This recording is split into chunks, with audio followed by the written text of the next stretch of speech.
Well, this may be something you'd be super interested in. I know I am. It's out of the norm for what I normally do, but actually I've been doing it for 20 years. I've not really told many people about my bow hunting, but yeah, I basically went to Africa 20 plus years ago, used a bow out there from a friend.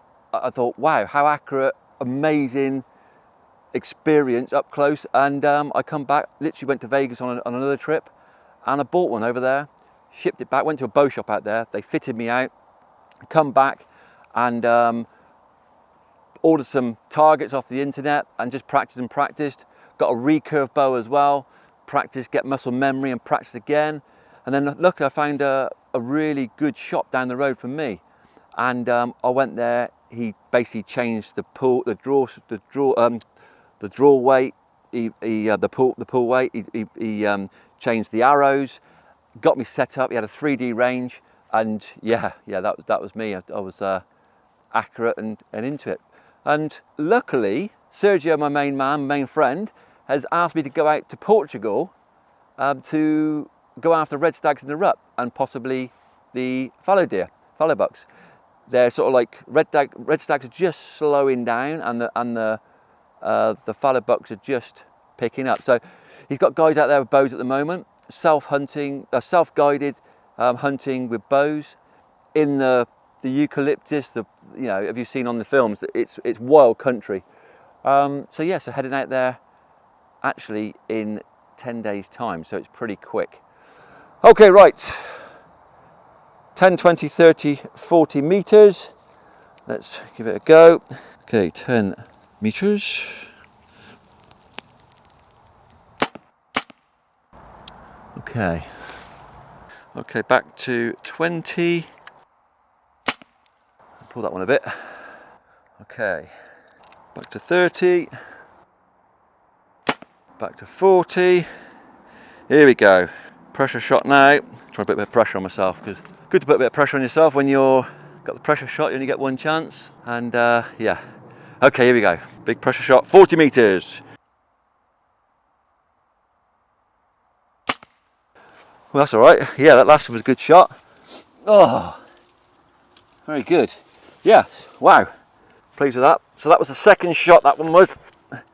Pulled it a little bit, but so 10, 30 and 40 were all in the inch circle. Happy with that, very happy. Okay, so pleased with that. Shot out to 40 comfortably. Had a few shots at 70 just to give my head a bit of a confidence boost, and went back to 40. Yeah, smack on again. So yeah, pleased with that. The bow's doing a good job. So I plan to go out I think it's next Thursday, across to Portugal, see Sergio, and out there and try out this red stag and fallow deer. Actually, I'm going to be on my own, trying to do some self-filming. CJ's not coming on this trip, so I apologise now for the shaky camera work. I'm doing it off a smaller camera, but we'll try our hardest and hopefully we'll get a result. So, wish me luck. Okay, so here we are, oversized baggage. Everybody's golf clubs and one very cool bow case. Job done. Successful. Well, hello, welcome to another film, and this is a last minute film. I've been asked by Sergio to come across to Portugal and hunt with a bow, and literally I booked it 2 days ago and here we are now. Yeah. I just felt sorry for you, always keeping the cold, so I brought you to the heat. Hopefully, it's the right time. The stags are running, and soon the fallow starts the rut as well. So, been seeing a lot of animals. So it's just up to you to put the stock together and get it done. Now you're gonna see a really good one. And the other thing is, it's probably the most personal. Yes, cannot. I normally say to bow hunters, to people that are not bow hunters, bow hunter is difficult. Yeah, the difference is between a bow hunter and a rifle hunter is a bow hunter, when he goes, is prepared to fail, and when he succeeds, it's just the best feeling in the world. 100%. With the rifle, we are used to well, let's go in. No, how many can I shoot? We're gonna get a result somewhere along the line. Exactly. Fingers So, crossed. Yeah. But no, so good. Yeah. So Sergio's picked me up from the airport. He's got no aircon, and how hot is it? It's Jesus, 29 at the moment. Yeah, and This old lady needs a refill on aircon. yes, it's sweltering. So yeah, so I'll keep you updated, and fingers crossed. Fingers, toes, everything crossed.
Right, let's give you the rundown of my bow.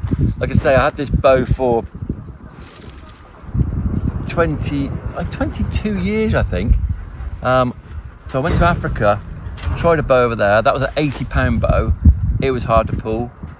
And I basically come back, went to America about a week later, and I bought one out there. I bought this Hoyt out there, and I basically got measured out there. They went to I didn't go to like I went to actually a Pacific bow shop, archery shop, actually in Vegas, and they kitted me out. We did a load of tested a load of arrows. The arrows I had out there weren't the best, so I come back and I went to a guy in Sandy, Andy, I can't remember his surname. Anyway, he's basically a 3D target shooter and hunts as well. So he kitted me out with arrows,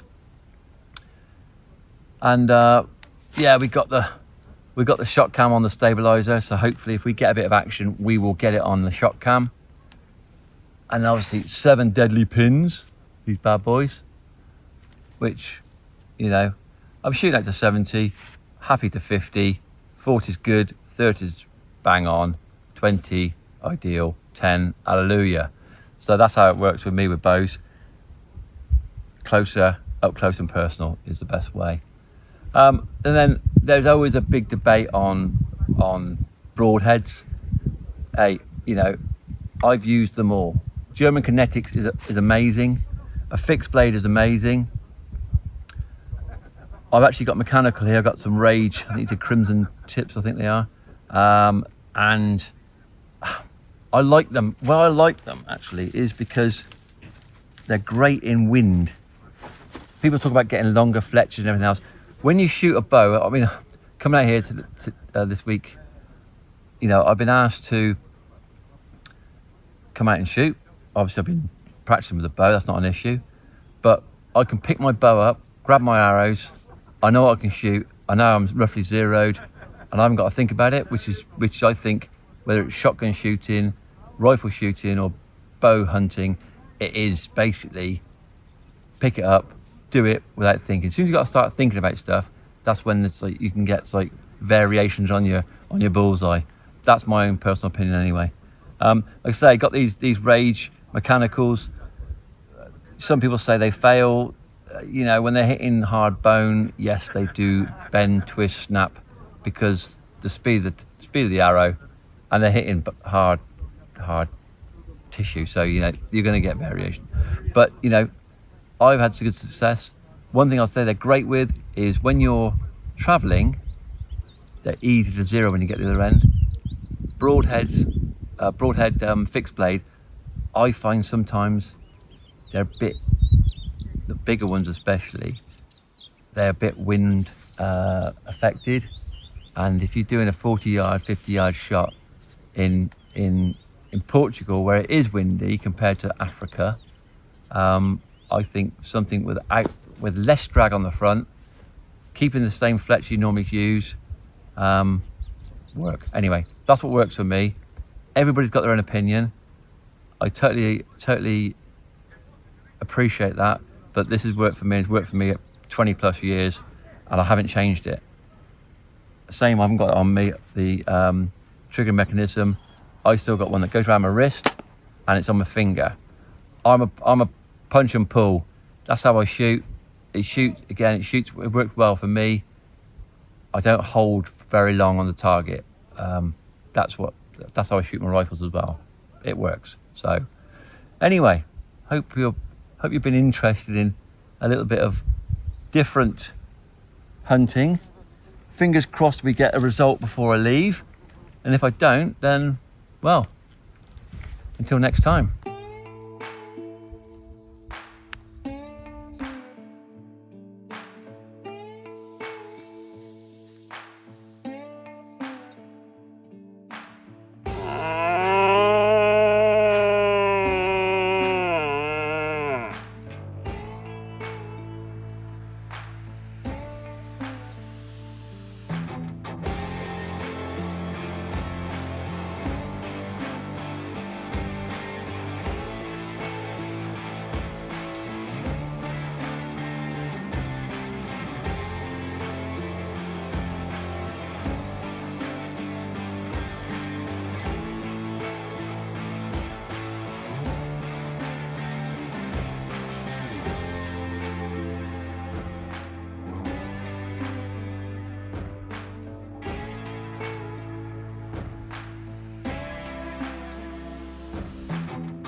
Ow.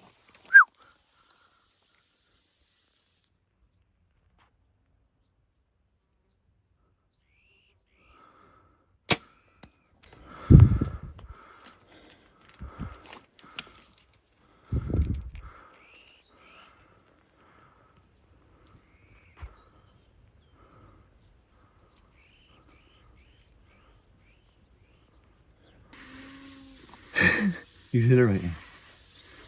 So basically, we come here, got a group, and we follow the group, and there's two bucks that come back, and they're taking a while time to get through these rocks. And yeah, we got up to here, got up to this stone wall. It's come through. To be honest, I estimated it at 40. Yeah, 42. So happy with the shot. Fourth dot down, put it on it, got a good strike, got a good hit. Good strike. Good strike. Look at that. It's like buffalo shakes. Cool.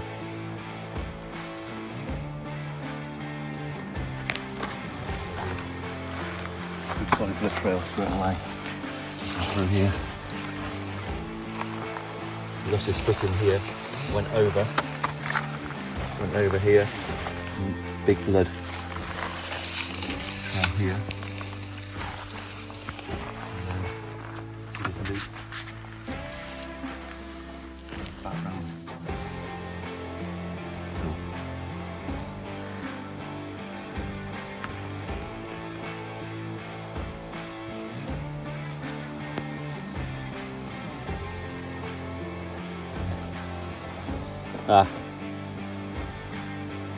Perfect. Yes, brilliant. Fantastic.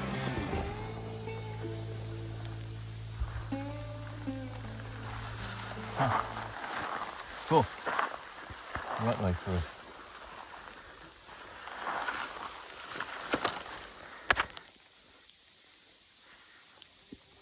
a fantastic result.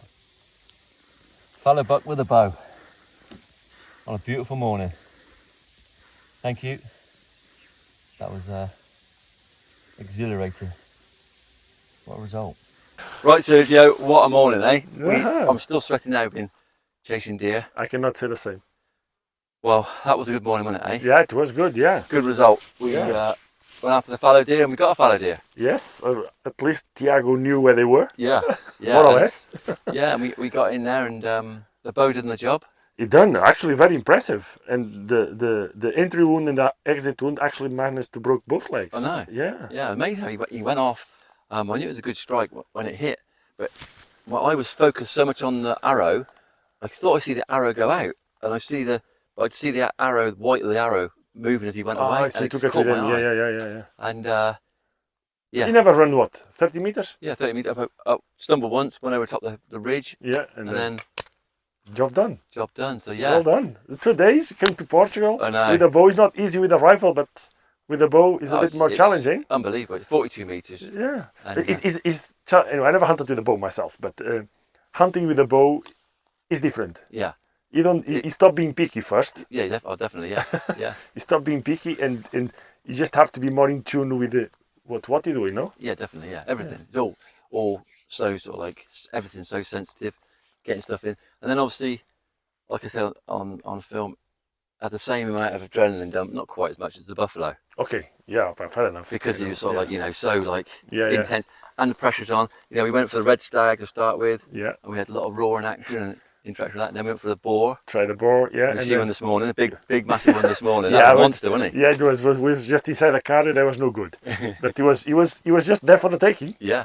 And then we came to the fallow. We came to the fallow ground, and we they just started getting ready to start the rut. So probably the males had a little bit more, not so much attention. Yeah. So and the red are just phasing off. Just phasing off. Yeah.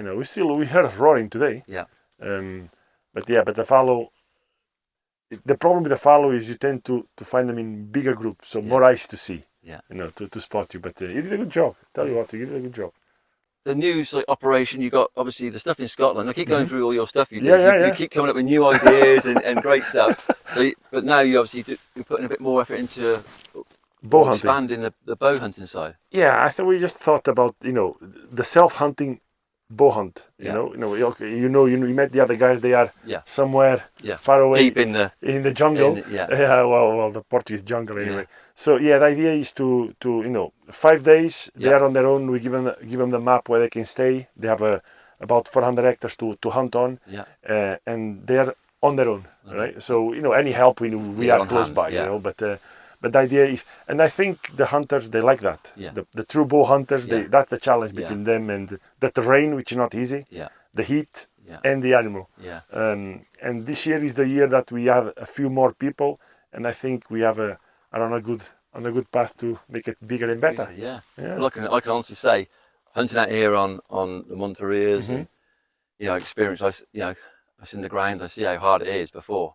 I knew it was going to be a challenge, but I can honestly say, Yeah, to begin with, we are trying the month of September and October. Yeah. My thought was, I'm not a bow hunter myself, but so my thought was the rut could be easier for us pinpoint the stags and. Yeah, of course. But some of the boys were saying probably winter time could be good as well because the ground is a lot softer. So it's more easier. Cover, greener. Yeah, because they say, everybody's been saying we have the animals, so we just need to, because it's so dry, it's really difficult. Yeah. A lot of the animals are more like ambush or not that you can stalk, but it's hard. Yeah. And it's not meant to be easy anyway. Yeah, of course. Yeah. But we'll try winter time as well. Some of the guys want to come in the winter, so probably be softer. Nothing is roaring, but you have plenty to hunt for. Okay. Well, thank you very much, mate. I've enjoyed my time again. Thank you.